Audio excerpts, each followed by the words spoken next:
தயவு செஞ்சு அதை கழட்டி போடுறியா, பார்க்கவே கேவலமா இருக்கு என்று கூறினாள் வேதிகா. இல்ல, இதுதான் எனக்கு எல்லாமே, இதை கழட்ட முடியாது என்று அவன் ஸ்டபனாக கூறியதும் எரிச்சல் அடைந்தவள் கெட்டன் என்றாள்.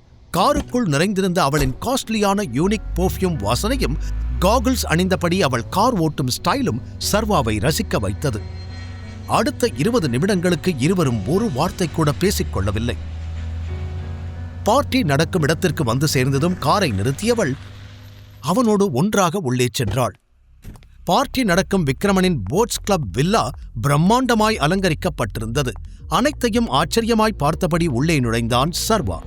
அப்போது முகத்தில் பிளாஸ்டரோடு அங்கு வந்து நின்றான் அவனின் எக்ஸ் லவ்வர் வைஷ்ணவியின் திடீர் காதலன் ஆகாஷ்.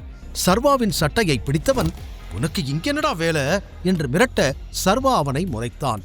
ஏய், என்ன பண்ற? இவர் என்னோட ஃபியான்சே, கையை எடு என்று அதட்டலாக சொன்னாள் வேதிகா. அதைக் கேட்டு அங்கிருந்த அனைவருமே அதிர்ச்சியாகினர்.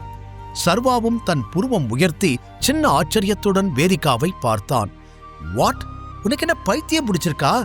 இவனே ஒரு டெலிவரி பாய், இவனை போய் உன் ஃபியான்சேன்னு சொல்ற என்று அதிர்ச்சியுடன் கேட்டான் ஆகாஷ்.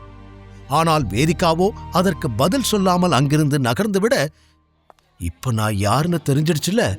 முழு வீடியோவை பாக்கெட் FM தமிழ் யூடியூப் சேனலில் கண்டு மகிழுங்கள்.